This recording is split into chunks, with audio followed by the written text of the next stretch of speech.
Opening to pain, suffering from Ram Dass, in a chapter of How Can I Help.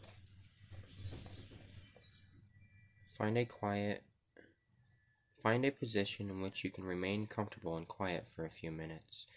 Bring into your awareness a thought or a bodily sensation that is unpleasant to you. Perhaps it may be an image, memory, physical pain, or ache. Choose only one. Let your attention settle around this thought or sensation. Allow yourself to be with the discomfort. Bring your attention ever more intimately to bear on the thought or sensation. Feel the way in which your mind or body tends to push against the unpleasantness to close it off. Feel in your mind or in your body both the pain and the resistance against the pain, both present, yet separate from one another. Notice your tendency to want to identify with the resistance and to deny or isolate or push away the pain. But instead of reactively pushing the painful thought or sensation away, stay with it, gently but firmly. Now start to loosen the ring of resistance that surrounds the painful thought or sensation, loosening its hold in the same way you might allow a fist to open. Consider the possibility that the resistance to the pain may be more painful than the pain itself. Notice how the resistance closes your heart and fills your body and mind with tension and disease. Keep relaxing the resistance, the tightness that have accumulated around the pain. Notice any fear that has developed around this unpleasant thought or sensation. Allow the fear to melt, to dissolve, along with the resistance, softening, opening, releasing.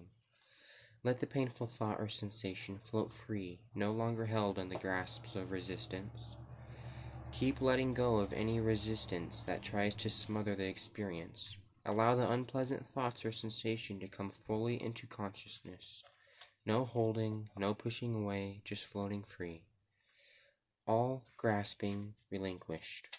Just the thought or sensation and the awareness of it, together, moment to moment.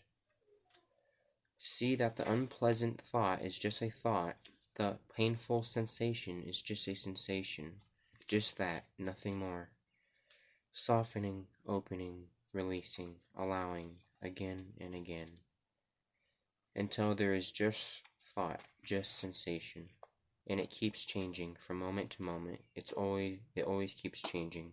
Soft, open, gentle, allowing, floating free.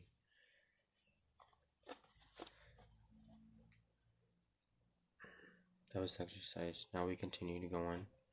Whether the pain is physical or psychological, the fist that is tightened around it can loosen. As we have been conditioned, so we can be deconditioned, so we can discover the possibility of freedom. As we play the edge of our pain, gently opening, acknowledging, and allowing the suffering it has caused, diminishes. If we further dissolve the boundaries, letting ourselves enter into the pain, and the pain enter into us, ourselves enter into, we can see the possibility of going beyond it, to where the heart is freer. We've never been so vulnerable, so defenseless, yet somehow so safe. The surrender we were so frightened of turns out to be not defeat but a kind of victory, or at the very least an opening. We should never underestimate the difficulty of this process at any time, under any circumstances. It is nothing to hurl at one another, open to your pain, as if it didn't require great patience and discipline, and a willingness to fail, fall, and try once more. The practice is not heartless, not rooted in any kind of denial of what's entailed. It is a practice of compassion for yourself, the very same attentive listening and patient open-heartedness we would urgently offer another. Opening to our pain, exploring the roots of our suffering, at best, with guidance or support, can always increase our opportunity for well-being. But this process also can be an immeasurable value in our efforts to be of service to others.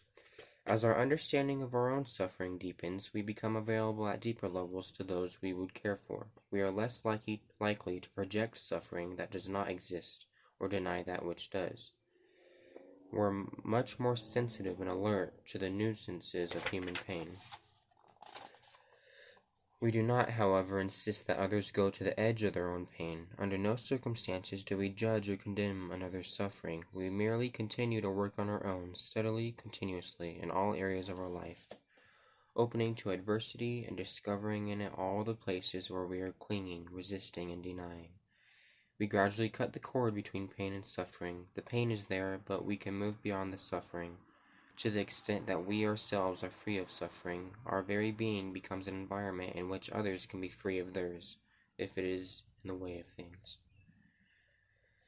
It is just this manner that the great spiritual teachers have perennially been of help to humankind. The power of their compassion has been rooted in the fact that they themselves have overcome the entrapment of suffering. They have broken the link between painful circumstances and mental resistance. They have gone beyond it. This doesn't mean that they have denied the experience of pain. In Gethsemane on the cross, throughout his life, Christ surely felt and understood the burden of human incarnation. In this humanity, he experienced it, but in his divinity, he transcended it and transformed it into redemption and liberation, a possibility for us all. So too the Buddha, having seen what he saw, could look across all the fields of human existence with a smile of unbearable compassion. We can feel this same quality of compassion which combines fully experiencing but also transcending suffering in the story of the great Tibetan teacher Marpa, who lived on a farm with his family but welcomed many seekers and monks who came to him for instruction and wisdom. One day Marpa's eldest son was killed. Off by himself, alone with his grief, Marpa wept. One of his students approached him and said, "I don't understand. You teach that all is this illusion, and created by the clinging and desire and resistance, yet here you are weeping. If all this is illusion, why do you grieve so deeply?" Marpa replied, "Yes, everything here is an illusion, and the death of a child is the greatest of these illusions." Namaste.